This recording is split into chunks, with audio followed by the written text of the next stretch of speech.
I had the lucky opportunity to try out the Pimax Dream Air prototype at my house of all places, and in the sort of 3 hours that I had to test it, I managed to get some through the lens footage with the phone. So if you're interested, stick around, stay tuned.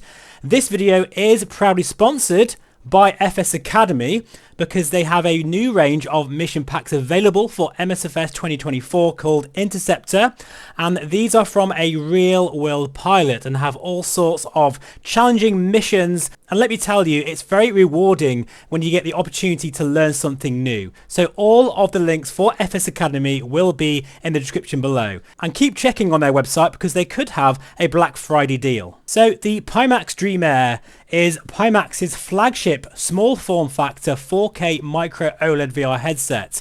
And wow, this is the 3D lens footage that I managed to take. I'll just show you in a minute. But first of all, just so you know, the prototype you're seeing here has a different strap. This is a Vive Deluxe audio strap, which to be honest works really well. So I'm kind of hoping in a way that Pimax will allow different straps to be attached to the Dream Air, because I must admit I do really like the feel and the audio as well of the deluxe audio strap. But anyway, let's get to the through lens footage. This is from a phone, so please keep in mind there may be artifacts.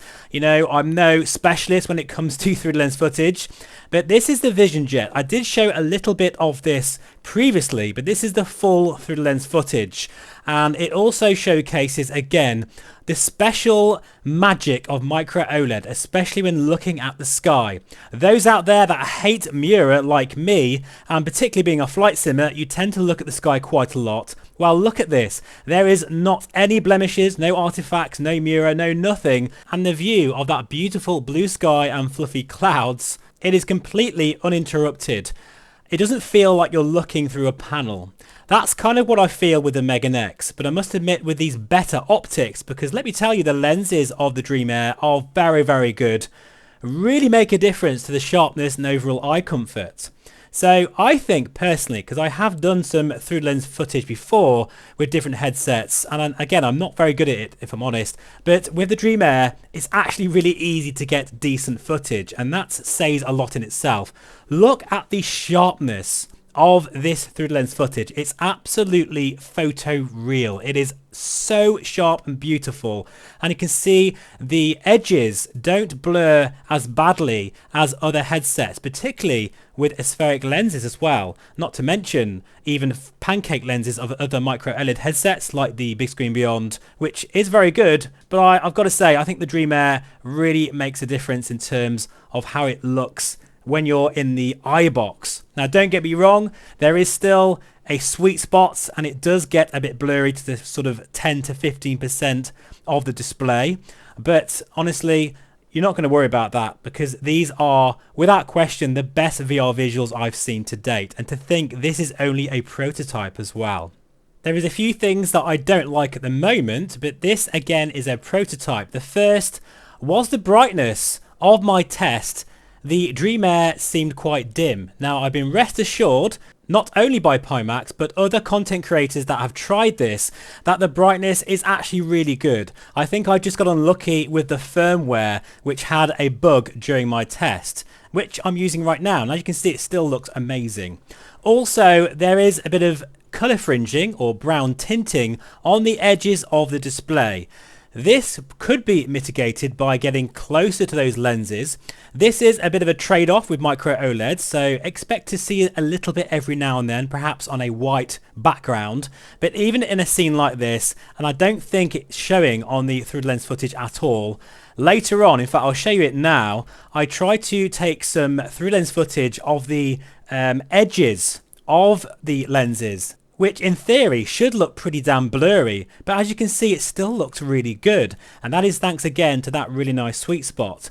I was trying to get the sort of brown tinting on that sort of real sort of 2-3% of the edge of the display again, but I'm not really sure if you can see it in this footage. Let me know if you can spot it. That really is the main two issues that I had with the prototype.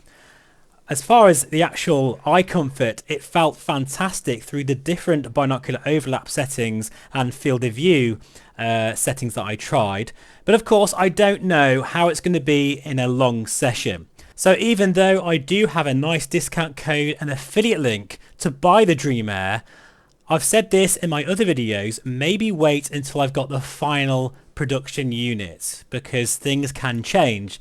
And since it is Pimax, things can get better, but sometimes they can also get worse. However, I do remain very, very optimistic and excited for both the Dream Air and the Crystal Super Micro OLED optical engine, which I'm going to receive, well, in the next couple of days. So expect a video very soon, and that promises to be even better than this in terms of the field of view figures, which should be around 116 degrees or so. Also, because it's the optical engine, you can enjoy the DMAS audio, which I really do feel is going to be better than the Dream Air standard audio, and inside that tracking, it's all ready to go. So you just basically plug it in and you've got that beautiful Micro OLED visuals. And I do think as well it's going to be extremely comfortable, since the module will probably be half the weight of the QLED variant. Now, before I end this video, let's just talk about performance. Of course, I am using my top-end 5090 system for this, but I do have a 4090 that's still running really well, a 4070 Ti, and hopefully soon I'll have an AMD based GPU. I think probably the top one. I can't remember what it's called, guys, sorry, but I'll have that particular GPU to test with the Dream Air and obviously the Super as well. But what I can say from my very short time using this same scenario, because I didn't have time to try DCS World and, you know, all the other experiences, the performance is better than the Megan X at the same sort of resolutions. That's thanks to Pimax XR, which is very mature now and it works really well, even when using fixed foveated rendering, which was in this test because the eye tracking wasn't working at the time of this recording.